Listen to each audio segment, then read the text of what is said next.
Happy Friday to you. Good. How you doing today? You still hot? I'm full. I know. Brenda just had a big lunch, so y'all, I may have to poke her and wake her up here in a minute.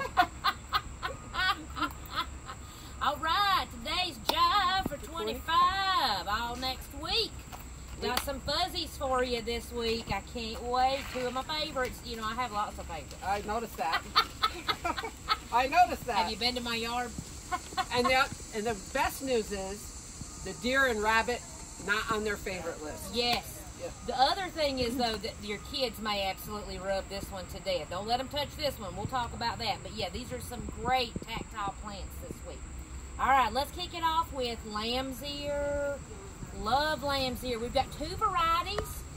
This year, we've got, who's that, Helen von Stein? Helen von Stein. Helen von Stein. And we have... This is Silky Fleece. So you guys, come in close, Mindy Lou. These, if you have not experienced lamb's ear, oh my gosh, this is so fun. If you guys love to rub and feel soft things, you'll rub this to death. And these are great, again, for kids. If you have grandkids, they love these. They're called lamb's ears because they look like little lamb's ears. And they're also great if you do any backpacking. Just throw a few of these in because they are used.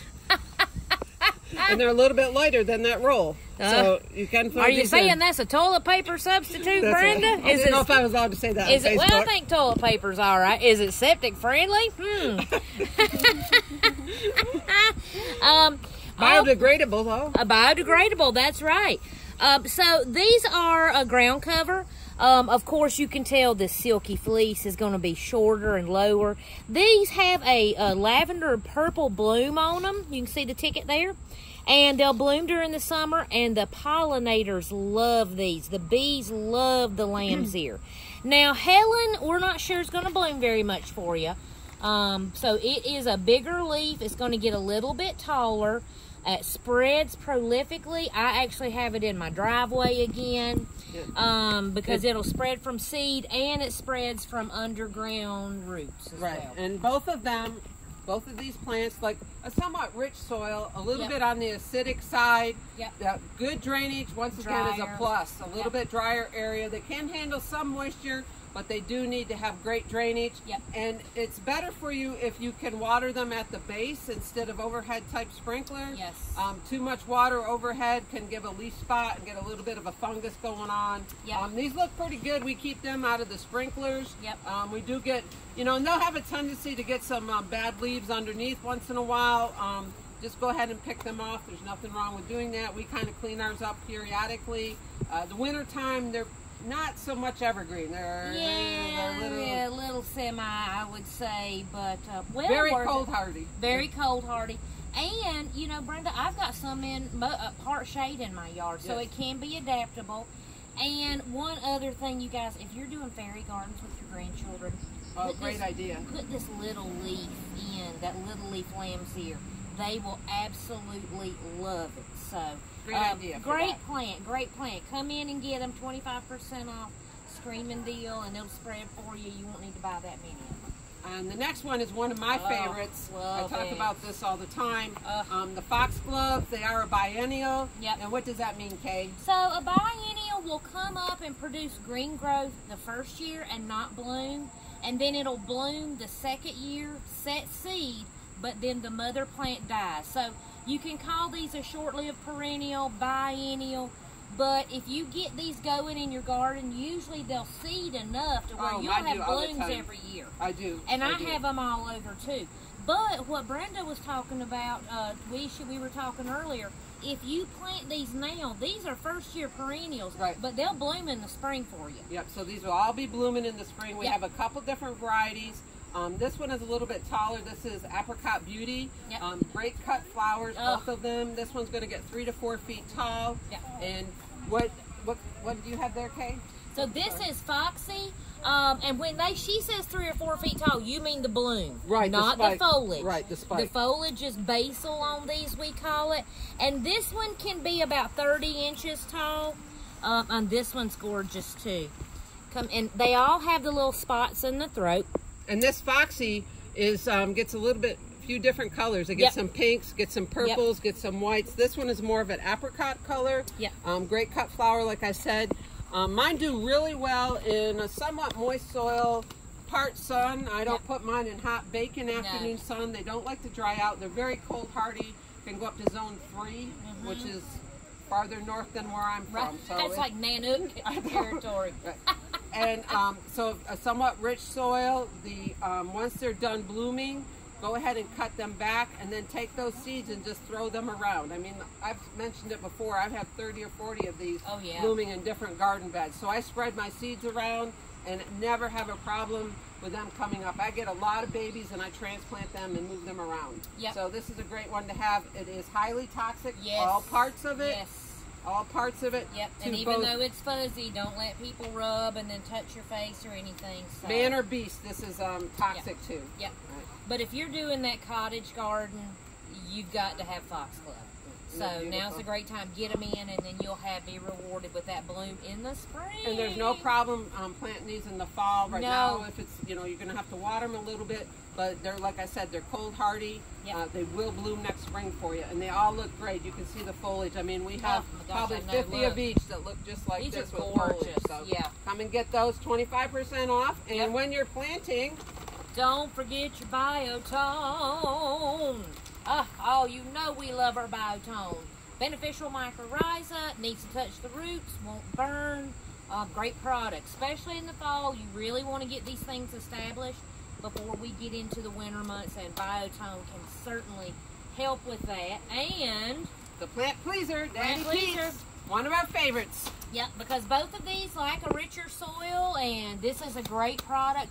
Hey, and you know, Brenda, let's just tell everybody, we've been having a lot of people now planting evergreens and things in their containers, and this is a good product for that. You really don't want to use a fertilized potting soil. We really try to steer you away from those that you can get at other box stores that have the fertilizer in them. You really, the big thing when you're planting the plants is you need to get those roots established first. They really don't want any top dressing fertilizer for 6 months. You need to get that bottom section going for your perennial shrubs and trees. No top fertilizer for at least 6 months. And that's what we really try to promote with the products that we sell, and also by using biotone. It makes a huge difference. So pay attention to the kind of soils that you're purchasing. If you don't get them from us, read the labels. Let us guide you and help you. That's what we're here for.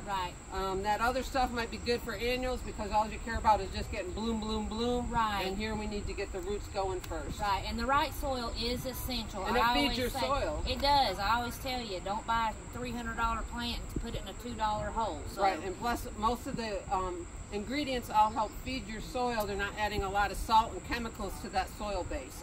Which you have to go and adjust later on down the road. All right. What else we got going on? Oh, well, Brenda, you know, it's actually mine and Brenda's day off. That's why we're incognito. It really is. We're really filming this Thursday. Really not Friday, but that's why I had that big, heavy lunch. So Brenda and I have been out gallivanting, getting ideas. If you guys missed our announcement last week, we are going to be one of the floral dynamic duos in the Art and Bloom exhibition at the gallery at Flat Rock, which is next Saturday, or starts Friday. So we kind of came up with our game plan today. We are so excited. I'm super happy that we finally got settled down. Because Brenda was getting a little nervous with me. You know, I'm the laid back one of this bunch, if y'all didn't know that. So Art and Bloom will be at the gallery at Flat Rock, and we'll have information on our website. Please check out their website. Friday night from 5 to 8 is a ticketed preview event. It is $40 per ticket, and you must buy those in advance. But there will be a boxed snacks and dinner and a beverage with that ticket. And then the rest of the weekend... we'll be there. We'll be there. Oh, we'll be there. I know. So excited. Get to meet everybody. The Brenda K duo. I love it. We need to get a t-shirt. Saturday and Sunday of that event is $5 per ticket. And if you have not seen it, please go. It is so cool. We're thrilled and honored. So many wonderful ideas and creativity. The artists and the florists. So we are just over the moon. Can't wait, especially now that we have an idea of what we're doing. we can all breathe a little bit. That took us a hot minute, Brenda. Every time it's, we got 3 weeks. We have 2 weeks. I'll say, okay, it's next week. Let's get going. You know me, I'm kicked back. Yeah, it's because we come up with too many ideas every time we come in. I know. We settled on something and we're going with it. And that's what we're going with. So come see it, you guys. We can't wait. One more, the Horti Awards. Ooh, Horti Awards coming up in October. We mentioned this maybe about a month ago and haven't been back on it. Haven't been back on it. So Mindy Lou's working on a survey for you. Keep your eyes peeled on the newsletter. What's your favorite sunshade, perennial, and annual? What did you not like in your garden? What was your favorite? We're going to have all kind of questions, and then we're going to do an awards ceremony. Brenda, have you got your outfit yet? I do, almost. Well, I don't know if I can fit into it after that lunch, so I got to go. I'm going to have to work you a little harder tomorrow.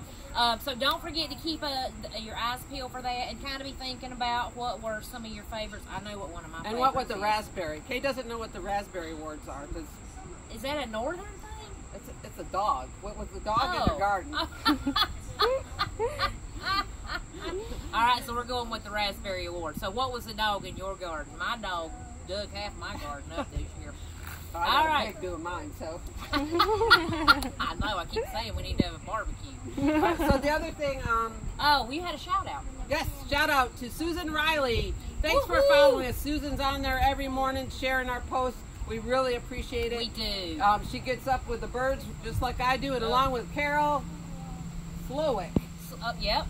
From the Dogwood. Yep. A little sister store that has a lot of cute things next to the Wrinkled Egg. If you haven't stopped by there, it's a great place to go, especially if you've just had breakfast or brunch at the Honey and Salt. The Dogwood's right next to it. Lots of cute little gifts and things for your garden. We're hostess gifts. But Carol, thanks. She's up there with the birds with me every morning, sharing our page. We really like it. Thanks for getting up with Brenda, y'all, because you know I'm not doing it. All right, folks. We thank you. All right, hang on though. Mums and pansies came in this week for you fall lovers. We know it's 900 degrees out here, but hey, we got pansies and mums, so come get them, okay? Yeah, just so we don't have to listen to people say, "When are you getting pansies and mums?" Well, they're here. They're here. Along with our perennial mums that we are growing. My Come gosh. back every year. Gorgeous. 3 different Sheffield ones and 3 different igloo ones. So stop by. So excited. We'll have to show those off in the video. All right, you guys. Thanks for watching. We'll see you next week. Bye. Bye.